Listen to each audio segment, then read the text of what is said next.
தென்காசி, நெல்லை மாவட்ட அணைகளுக்கு நீர்வரத்து அதிகரிக்கும். தென்மேற்கு பருவமழை அடுத்த 5 நாட்களுக்கு தீவிரமடையும். தனியார் வானிலை ஆய்வாளர் தகவல்.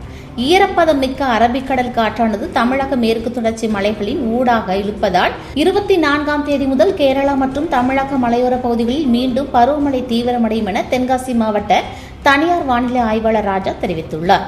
இது தொடர்பாக அவர் கூறும்போது, கேரளாவை எல்லையாக கொண்டுள்ள தமிழக மாவட்டங்களான கன்னியாகுமரி, நெல்லை, தென்காசி, தேனி, கோயம்புத்தூர், நீலகிரி ஆகிய மாவட்டங்களில் மழை பெய்யும்.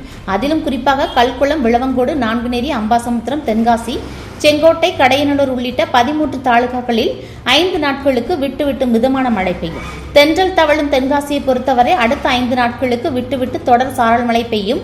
குற்றால சீசன் மேலும் களை கட்டும். அருவிகளில் வெள்ளப்பெருக்கு ஏற்பட வாய்ப்பு உள்ளது. குற்றாலம், செங்கோட்டை, புளியரை, மேக்கரை ஆகிய இடங்களில் நல்ல மழை பெய்யும். இதமான தென்றல் காற்றுடன் குழு வானிலையை எதிர்பார்க்கலாம். அணைகளை பொறுத்தவரை மேற்கு தொடர்ச்சி மலைப்பகுதிகளில் மழை பெய்யும் என கணிக்கப்படுவதால் பாபநாசம், கடனா, கருப்பாநதி, அடவிநேனர் உள்ளிட்ட அணைகளுக்கு நீர்வரத்து அதிகரிக்கும் என்றார்.